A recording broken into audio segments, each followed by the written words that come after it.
Почему повесила? Чтобы видно было, что я против Лукашенко. Потому что под таким флагом входят те, которые за него не голосовали.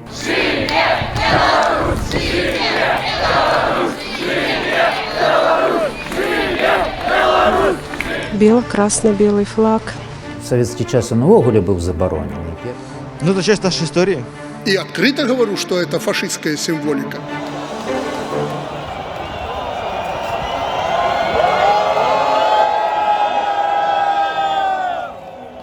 Кому он нравится, пусть им пользуется. Мне он лично ничего не дает. Конечно, я читала, это исторические корни, это наш исторический флаг. Когда у нас были БЧБшные флаги, которые националисты продавили, я категорически против возражал. Я памятаю размову с Александром Лукашенко, с Лукашенком, когда приняли уже червоно-белый стяг, а он носил червоно-зеленый еще значок депутатский. Я говорю: Александр, что ты ходишь с червоно-зеленым, может быть, уже можно и новый. А я вот выхованный советской системой, я ничего супрать червоно-белого не маю, але мне так больше душу греє червоно-зеленое. То есть он не был агрессивно настроенный. Вы в 94-м присягу принимали именно под этим флагом, и вот как вы относитесь к таким заявлениям и к такой позиции? Но меня за это не надо критиковать. Умный человек скажет, что президент законопослушный. Тогда был такой флаг, установленный Верховным Советом.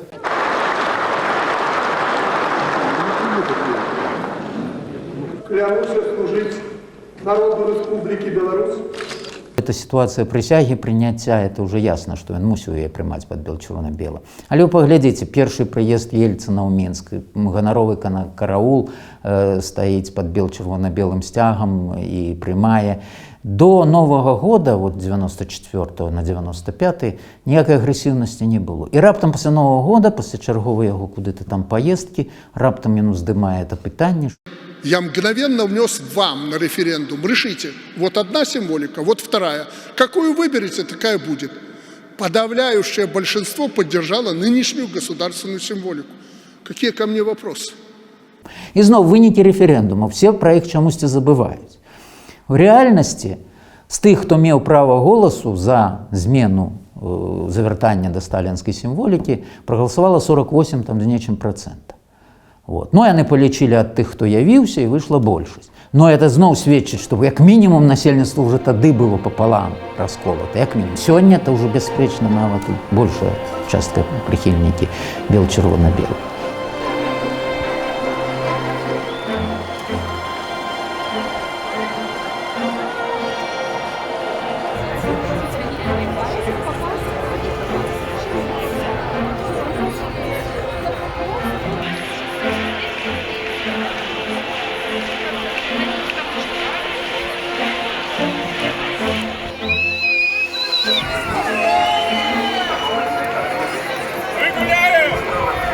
То если люди выходят, наверное, в этом есть толк, и они знают, с чем они выходят. И я не думаю, что наши люди выйдут с экстремистскими флагами. Что означает? В данный момент это все. История, основа государственная. Только он, больше никаких других. Да, так что здесь не может быть альтернативы никакой. И пусть не впаривают закат над болотом. Кто его нарисовал, тот пусть им и пользуется. В первую очередь историю. Историю нашего государства, которую не вычеркнешь из всего, что есть у нас в Беларуси. В моей традиции такого флага никогда не было. Откуда он появился, ну, если судить по средствам массовой информации, то за ним не очень красивая история тянется. Это скорее какая-то историческая вещь для меня, и, возможно, это отсылка к корням. И, наверное, на данный момент это как знак свободы. Когда я учился на гістфаку, настолько стяг был заборонен, что мы, историки, навіть не ведали, что он был. И вот эти фильмы, которые я зараз показываю, где в Минску там носят этот стяг с портретом Гитлера разом, были заборонены. Большевики были хитрые. Когда не показываешь, а покажешь, так все. И тому погоню мы ведали, и погоня в БССР, в отродине от Литовской ССР, не была заборонена. А про стяг было настолько все вычищено, что я, скончивший гістфак, не ведал. што быў такі бел-чырвона-белы сцяг. Я пра яго дазнаўся, як не парадаксальна, з пасквіляў, у якіх як бы выкрывалася буржуазна-нацыяналістычная беларуская эміграцыя. Даведаўся пра пагоню, пра сцяг і пра БНР. У сэнсе, яны мэтай мелі выкрываць, зневажаць і выкрэсліваць, ну, а я, дзякуючы ім, акурат дазнаўся гістарычную праўду. Першы падняў Алесь Пушкін, яго, калі мастацкай акадэміі студэнты зрабілі першае святкаванне публічнае гадавіны БНР. Это был 89-й год. 89-й год уже был. До гэтага толькі шэптам можна было гаварыць пра сцяг. Ну і выпала мне узімку 88-го году на паседжанні клубу «Талака».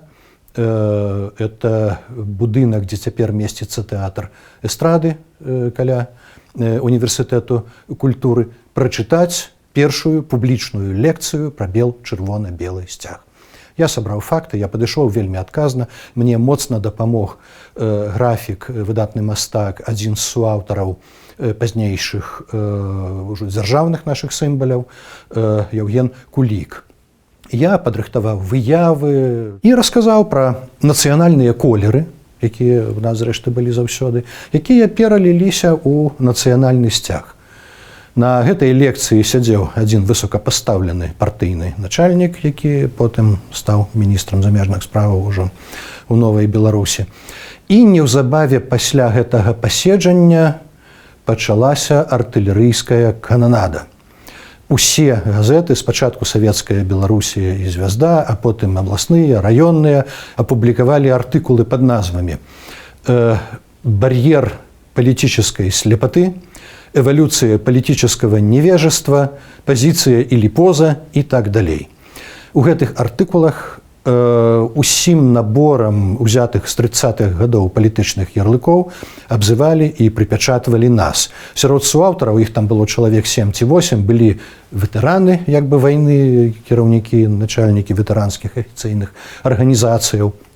І яны сярод іншага і сцвярджалі, што быццам бы пад бел-чырвона-белым сцягам адбывалася акупацыя, расстрэльвалі, палілі і гэтак далей. В период нацистской оккупации и в годы Второй мировой войны под бело-красно-белым флагом служили фашистским оккупантам предатели и коллаборанты. В 91 годзе, калі мы прымалі, мы самі трывожыліся, яшчэ народ не ведае эту сімволіку. Ну, свядомыя людзі ведалі, там, адукаваныя, іншыя, а народ в массе сваёй не ведае, не каранё. Вот тады было лёгка впихнуть, что там фашистский стяг. Там. Я гэты сцяг прымаў. Менавіта я ў Верховным Савеце быў кіраўніком этой камісіі па сімволікі. Я яго прымаў і герб пагоня, і сцяг менавіта я. Было гэта непрост. Але мы зрабілі выстаўку, паказалі дэпутатам все гэтыя здымкі, малюнкі. І тады вспоміналі, што пры фашыстах было. Але я ім кажу, спадарства, вот ветэраны, вы бачылі бела-чырвона-белы сцяг у Магілёве? Да, бачылі, я кажу, брехня. Гэты сцяг дазволілі толькі ў 42-м годзе на тэрыторыі гаўляйтарства Беларусь, а это Куба, Менск і Цэнтральная Беларусь. А калі беларусы паднялі гэты сцяг у Беластоку, іх схапілі ў гестапо.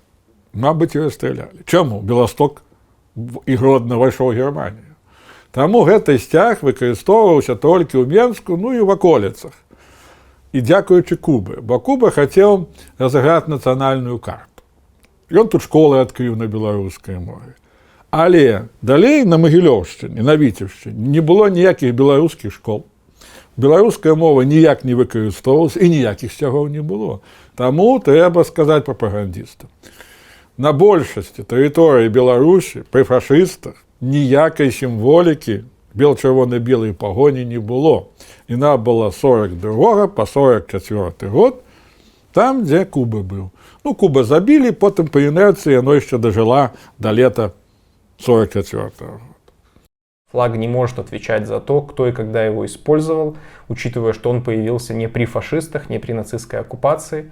Бело-красно-белый флаг в этом смысле мало чем отличается от флагов остальных оккупированных стран и остальных стран, где появились коллаборанты, сотрудничающие с нацистским режимом. Российский современный флаг, украинский современный флаг, латышский флаг, бельгийский флаг, французский флаг. Все использовались коллаборантами разных мастей, разные влияния в своих целях. И это не помешало всем этим странам после победы над нацизмом, тем не менее, взять эти флаги и либо оставить их своими национальными государствами, либо сделать их своими государственными. Почему Беларусь — это какая-то другая ситуация, я не понимаю, никаких причин так считать нет. Сонечна, у сцягах наших много святла. Мноства людзей, якія ведаюць, што да чаго. З цынічнай дыктатурай, з авантурнымі саюзамі, з небяспекай вялікай ці не апошняй вайны, з пакутамі і смерцямі, імя якім чарнобыльскія. Калі мяне з калоны заўважылі, прыязна замахалі рукамі, заўсміхаліся, кінулі: «Жыве Беларусь!» Голас мой у адказ слёзна ўздрыгнуў. Янка Брыль, партызан. Па-першае, удзельнік сусветнай вайны просто з першага дня. 1 верасня он вступіў у вайну 1939 года пад Гдыняй. Да? Значит, партызан. Рэдагаваў партызанскую газету. Ну, ніякіх там сказаць. Ён знаў, што калабаранты карысталіся гэтым сцягам у нейкім там аб'ёме. Да? Но для яго сцяг святы. Максім Танк, таксама, які быў франтавіком, які працаваў у франтавой прэсе, які таксама. Ён гэты верш свой успомніў 30-го года, і ў 91-м годзе яго зноў абнародаваў.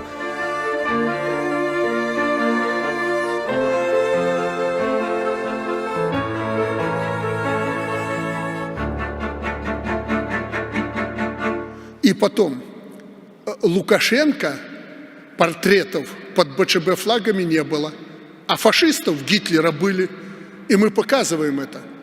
Ну, па-першае, у чыстым выглядзе чырвона-белы сцяг ні пад якімі падраздзяленні, якія там займаліся карнымі аперацыямі, ці чым, это не выкарыстоўвалі. Это было ў Саюза беларускай моладзі, але это не быў чысты чырвона-белы сцяг, там была сімвал, СБМ стаяў. Гэта выкарыстоўвалася падчас вот этих свята працы.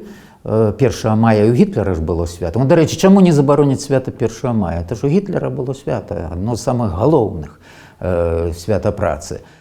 А флаг, вы же видите, Адольф Гитлер, а кругом портрет его, и кругом висят червоно-белые стяги. Это наша великая победа, это величайшее достояние, что мы победили в той войне. Нам ли, белорусам, возвращаться к тому, что было в годы фашизма? Злучаць это с фашизмом, это старая звычка яшчэ, калі большевики, коммунисты з гэтым змагаліся ў канцы 80-х гадоў. Ну і весь час яны прасак. Яны казалі, мы пад чырвона-зялёным ваявалі, кроў палівалі. А мы кажам, нічога вы не палівалі, яго прынялі толькі ў 51-м годзе. Калі так капнуць глыбей в гісторыю, то можна любую сімволіку такім спосабам дыскрэдытаваць, самую святую. Я уже говорил, что мастак Гусев маляваў партрэты Гітлера, сидел тут у Мінску, потому что ему трэба было есці нешта, і нямецкіх афіцэраў ему заказывали партрэты. Вось, і гэты мастак у 51-м годзе намаляваў. Сцяг, які зацвярджаўся фактычна Сталін. И он не в Беларуси, не белорусские органы приняли первые зацвердить. Когда Сталин дал добро, тогда уже тут формально президиум Верховного Совета затвердил этот стяг. Вот. И уже когда говорить про некую коллаборацию, там, связанность, то уже по логике сегодняшних уладов это треба было бы заборонить уже просто самым жорстким чином этот стяг. Разумеете? Але у них некая выборочная логика. И зноў-таки я вот чему дозволяли на вуліцу выходзяць просто, там ёсць здымак, працоўніцы малочнага завода Менскага ідуць з чырвона-белымі сцягамі. Потому что это показывало, что это белорусы, что это не латыши, не русские, не габреи, никто інший. Это чисто национальная адзнака, якая в принципе не несла палітычнай нагрузкі, бо палітычна Гітлер не дазваляў ніякай аўтаноміі, нават размоў ні на якую аўтаномію. Нічого блізка, Гітлер не збіраўся это рабіць.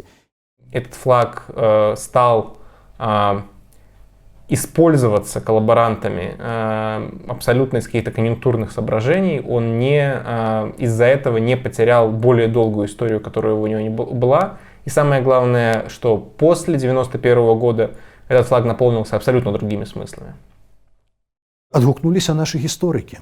Бліскучы тэкст напісаў Міхась Ткачоў, доктар гістарычных навук, які, сярод іншага, звярнуўся да людзей, якія вайну бачылі на свае вочы і ўдзельнічалі ў ёй, у прыватнасці.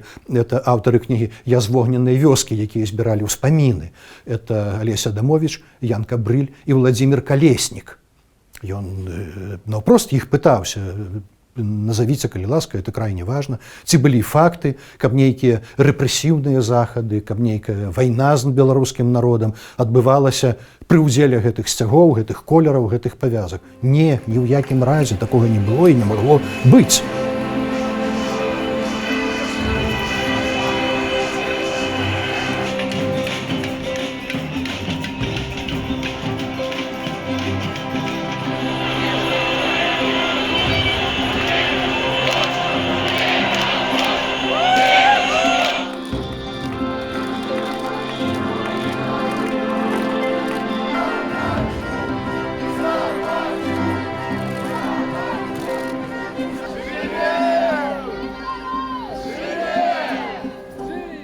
До Першай сусветнай вайны фактычна ў Еўропе сцяговак такавых амаль не было. Былі колеры пануючага класа. Ну, напрыклад, быў штандарт рускага цара, там, аўстрыйскага імператара, нямецкага, і былі колеры каралеўскіх дамоў.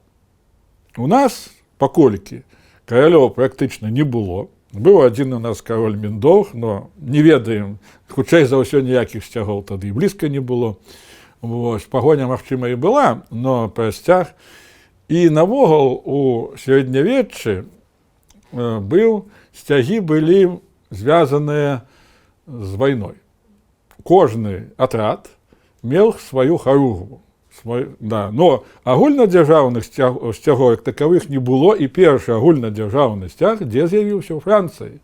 Французская буржуазная рэвалюцыя адмяніла колеры дома каралей французскіх, і вот той сцяг — это першы нацыянальны сцяг Францыі. Это канец 18 стагоддзя. І ўжо потым у 19-20 стагоддзі пачало паціху гэта праяўляцца, но праявілася больш-менш у Першую сусветную вайну. Таму што ў гэты час Першую сусветную вайну канчаткова разваліваюцца імперыі, і народы, якія хацелі стаць незалежнымі, разумелі, што без герба і сцяга нікуды не пойдзеш. І якраз невыпадкова 16, 17, 18 год это все вызволенные народы Европы ствараюць сваю сімволіку. Ад палякаў да эстонцаў. Все. Наш чырвона-белы сцяг узнік где-то прыкладна ў 17, можа і ў 16 годзе, калі в Европе пачаліся весна народаў чарговая. Так што мы, што цікава, не спазніліся. Нават абвесцілі БНР раней, чым палякі. То есть мы трапілі ў гэты, так кажуць, 18 год не ў канец, а ў пачатак. Тэксты, якія рыхтаваў я, яны паслужылі мне пасля ўжо ў незалежнай Беларусі для таго, каб укласці кніжачку пра герб і сцяг. Яна выйшла 90-тысячным накладам. На цяперашнюю розум наклад абсалютна фантастычны. Ведаю, што фрагменты гэтай кнігі трапілі адразу ў некалькі школьных падручнікаў беларускага чытання, пераказаў па расейскай мове. І ў гэтым сэнсе я спрычыніўся да таго, што тыя, хто быў дзецьмі ў 90-е, хто вучыўся тады ў школе, яны гістарычную праўду пра нашу сімволіку ведаюць з гэтай кніжкі. Каляровая гамма, белая і чырвоная, прыйшла сюды таксама дзесьці ў канцы бронзавага века прыкладна і пашырылася ўжо у час вялікага перасялення народу. І амаль усе славяне, нашы далёкія продкі, выкарыстоўвалі чырвоны і белы колер у сваім адзенні, вышыўкі і гэтак далей, гэтак далей. Нават зараз паглядзіце нацыянальныя славянскія сцягі, вы ўсюды ўбачыце чырвоную і белую палоску. Расейцы, дзякуючы Петру Першаму, дабавілі блакітную, бо да мора выйшлі. Сёння ситуация коренным чином змянілася. Сёння уже, в принципе, ни одного нормального человека не ўзнікае сумнення. Ну, там год, два, там колькі. Но то, что вернется уже червоно-белый стяг, в этом сумнения нема, як национальный стяг. Потому что это принято людьми, самой динамичной часткой громадства, той часткой громадства, якая, пробачьте, стварае национальный валовый продукт, якая платіць основную долю податков и так далее. Это уже сёння агульная речь, это уже немагчыма адмаўляць это. И что это? Это можно затрымаць там, на год, на два, штрафовать, там, садить у турмы. Вот, но это же не изменишь. И зараз эта символика уже связана с кривой. Это белая полоса, а там кровь наших людей. До речі, першие за эту символику побили нас, и мяне ў тым ліку. И наша кровь першая пролилася. І каб я показаў здымкі сваіх сінякоў, яны такія самыя, як на Акрэсціным, ну, не горшыя. Мне яны ёсць. Поэтому это были депутаты. И я тихенько вышел, открываю двери в фойе, и на меня вот этот черный с очима с этими, ну там их много было, и один с ручным пулеметом на меня одразу. Полечили, было приблизно 250 вот с этими, какие нас брали. Значит, ну, остатние стояли с автоматами просто, и так само в масках, значит. Нас рвали, нас тянули, выламывали руки и били. Били, причем вельми жорстко. Тое, што адбылося з нацыянальным сцягам цяпер, ну, у пэўным сэнсе беспрэцэдэнтна. Не таму, што яго, ну, як бы ўсе ведаюць. Яго ўсе ведалі і у пачатку 90-х, з 91 па 95 гады, калі ён быў нашым дзяржаўным сцягам. Ну, але бадай, што тады не кожны чалавек з уласнай ахвоты, вот, не мільёны чалавек з уласнай ахвоты, можа быць, гатовыя былі яго вот, падымаць, калі ім радасна, калі іх свята, калі ім хочацца выказаць пачуцці. Гэты працэс паціху адбываўся. Ён пачынаўся, але ён быў гвалтоўна і незаконна спынены рэферэндумам 95-го году. А цяпер, калі ёсць рызыка, калі няма дзяржаўнага статусу, калі гэта толькі пытанне свабоднага выбару, і сотні тысяч людзей, можа мільёны, я не ведаю, гэты сцяг не проста прызнаюць сваім, а адкрыта яго падымаюць, кідаючы выклік, ідучы на рызыку, ну, такое, бадай, што вось у нас упершыню ў гэтым сэнсе заканчэнне саспявання беларускай нацыі, яно з нацыянальным сцягам непарыўна звязана. И мы уберем эту фашистскую символику из нашего общества. Сделаем это красиво. Усилия по признанию бело-красно-белого флага экстремистским приведут к тому, что этот флаг, будучи запрещенным, станет сакральным символом для тех, кто ему симпатизирует. Это означает, что по разным опросам 30-40% белорусов будут ощущать, что их близкий им символ просто запретили. И со временем это число будет расти, потому что бело-красно-белый флаг наращивает свою поддержку в обществе последние месяцы. Соответственно, это приведет к тому, что в будущем эти люди будут чувствовать необходимость восстановить историческую справедливость. И в этом смысле у флага становится намного больше шансов стать не просто символом какого-то сопротивления, но символом победы, когда она произойдет. И, соответственно, стать государственным символом после красно-зеленого флага. Як палітык я б нават і не даваў ацэнак, тому што можно любую речь объявить экстремистской при жаданні, но подстаў, што менавіта бело-чырвона-белы сцяг, менавіта таму, што ён даўні. Вот что-то новое ўзнікла нейкая групоўка, громіць вітрыны, там бегае і з нейкі придумала сабе сцяг, это можно объявить экстремистским. Но то, что існуе як мінімум з 17-го года, з першого беларускага, з весны 17-го года, калі уже значкі чапляли фронтовики белорусские, да, на фронтах, то, что існуе, як оно может быть экстремистским, калі яно даўняе, калі яно не было экстремистским, калі былі тыя 4 гады незалежнай дзяржавы. Все-таки скажем, что законность, да, там был экономичный кризис, там было іншае, но законность в краіне была. Ну, штука ў тым, што крыміналізаваць эфектыўна можна, но толькі яўныя нейкія выключэнні тое, што дапускае вельмі невялікая колькасць людзей, ці на што ідзе вельмі невялікая колькасць людзей. Але калі мільёны людзей лічаць нейкую з'яву нармальнай, а яна ёсць нармальнай, а яна мае навуковае абгрунтаванне сваёй нармальнасці, то яе крыміналізаваць, это азначае самім трапіць у праўны тупік. У іх не знойдзецца штыхоў, у іх не знойдзецца столькі амонаўцаў і суддзяў, каб, што называецца, закатаць пад асфальт усіх, каму бел-чырвона-белы сцяг дарагі. Возможно ли признать экстремистским то, что большинство считает нормальным? Ну, над короткой дистанцией, конечно, можно. И у власти есть репрессивный аппарат, чтобы подавлять большинство, несмотря на то, что саму власть поддерживает меньшинство. Мы это увидели летом, осенью, зимой прошлого года. Но, разумеется, такая ситуация приводит только к тому, что вот этот вот статус меньшинства за властью, он становится, ну, очевидным всем, потому что если власть начнет преследование людей за бело-красно-белый флаг, за то, что у них хранится дома, за то, что у них на балконе вывешены майки или трусы в бело-красно-белой раскраске, это будет просто демонстрировать, ну, уровень, такую мелочность репрессий, которую редко себе позволяет сильная власть. Бел-чырвона-белый сцяг і пагоня вернуцца просто на заўтра, як зменіцца рэжым. З мовай значна цяжэй, потому што мове трэба вучыцца, это чалавек не можа, нават пры вялікім жаданні за дзень, за два, за месяц, там, за свой, ды прывыкнуць нават там, да мовы. Это больш складана вярнуць. Но тое, што сімвалы вернуцца, я в этом не сумняваўся.